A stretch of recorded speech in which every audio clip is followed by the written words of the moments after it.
I know he said he doesn't fuck with the internets, but tonight on Complex TV, the Combat Jack Show, we welcome Talib Kweli. What's up, man? What's going on, sir? Hello, everybody.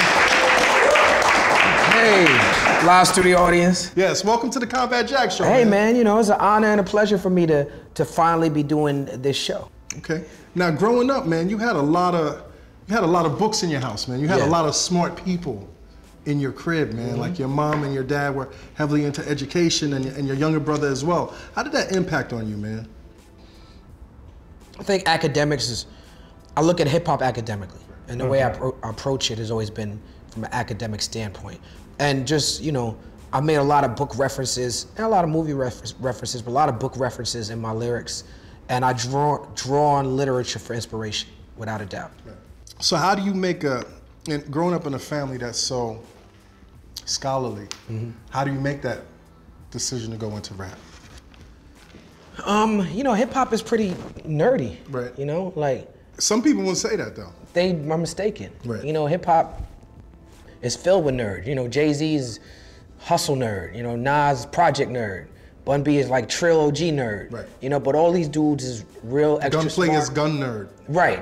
He's a gun nerd. You know what I'm saying? You know, all these dudes who rap and the ones who take the craft seriously, you know, they come from a place of, you know, nerdiness. They come from a place of studies. You know, it's like you have to study your craft. Like, and you know who's nerdier than rappers? Producers. You know who might be nerdier than producers? Beatboxers. Because for you to spend all your time learning how to beatbox, that might be some nerdy shit. But for you to sit there in a room by yourself and for hours and learn an MPC or SP1200 or one of the beat machines, you know, man, and learn how to sample, and I mean, that's like some super concentration. Right, super concentration. You got to study the craft of the whole Yeah. Now, and when did you make the decision that, you know what, this is really what I want to do? Junior high school, I started writing raps for kids in the neighborhood. Because they was rapping, I was Wait, you was ghostwriting? Yeah. In junior high school? In junior high. Yeah. See, I was writing plays and poetry. Right. Was you getting your publishing though? No, I wasn't. I was writing. You know, I'd write plays. You know, he used to be a lawyer. I know. He went to Cornell. See how he gets there. I used to make my cousins and family act in the plays, and I was always kind of controlling with the writing like that. I used to always try to control shit. Right. But yeah, there was dudes in the neighborhood that would rap, and my friends.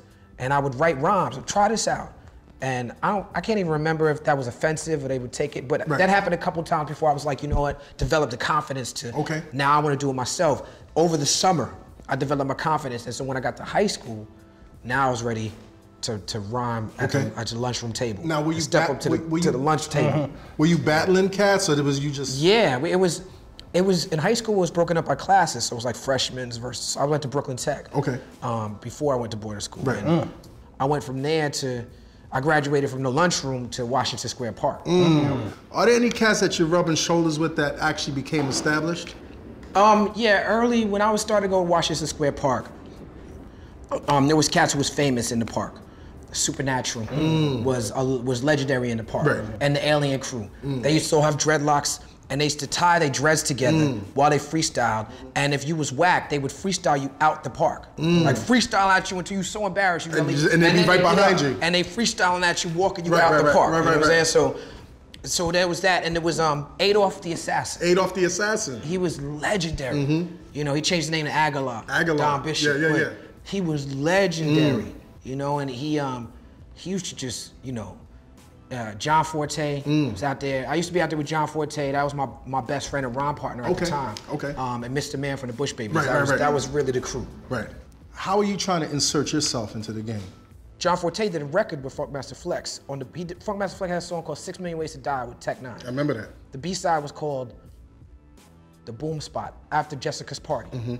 And me and John Forte on the hook. You know what we here for, give us the boom. That was the first time I ever recorded. In the recording studio, right? With Funkmaster Flex. It was my first recording. So you started out with the heavy hitter. Right. Like, I was carrying his crates and handing out flyers for the parties. I'd go to the tunnel early and put out, Domino would come in town to do Ghetto Jam. And I'd have to put up all the posters for Ghetto Jam, you know, and yeah, that whole Peter Gatien, Limelight Tunnel era, I was right in the middle, like Jessica linked up with Diddy, and they started throwing, first they was doing Daddy's House at the Red Zone, then they started throwing The Tunnel, the Limelight, Supper Club, R&B, Thursdays. They were doing dinners. Wednesdays was Keoki. DJ Keoki on Wednesdays in Limelight. So you're getting your hands wet, like you. This is while I'm in high school. Right. Okay. Yeah. And I'm in boarding school on the weekends, and I'm coming on the weekend. I'm coming on the weekend and going to these parties where I'm meeting all these rappers, and you know, me and John Forte is now going to the studio making songs together. You decide you're gonna be 100% now focused on the music. Yes. What's the conversation you have with your parents, man? First, before I had a conversation with my parents, I went and got a job. Got an apartment. I rounded up 5 dudes all together, and we got a 5-bedroom apartment for $1,500 on Classen and Gates. Then I took them out to dinner at this Italian restaurant. And I said, I'm gonna have some news. I haven't been going to school for the last 2 months. Again? Right. Right, this is a parent talking. But I got an apartment, I got a job, I just didn't want you wasting your money no more. And they were upset, but I remember my mother being like, I thought you were gonna say you got a girl pregnant. You know? Right. So what gives, man? What is your first big break? Getting my girlfriend pregnant. So now your mom is like, Right. Because then it was on. Right. Then it's like, I either have to stop this rap shit and go back to school and get a craft and just do it up, or I gotta go hard body and just keep going. Right. And when I found out my girl was pregnant, I didn't miss nothing. I went to every show, every open mic. Right. I grabbed every microphone I could. I threw my own shows at the bookstore. I just got on beast mode, and I went to something every night. Now, this is what changed.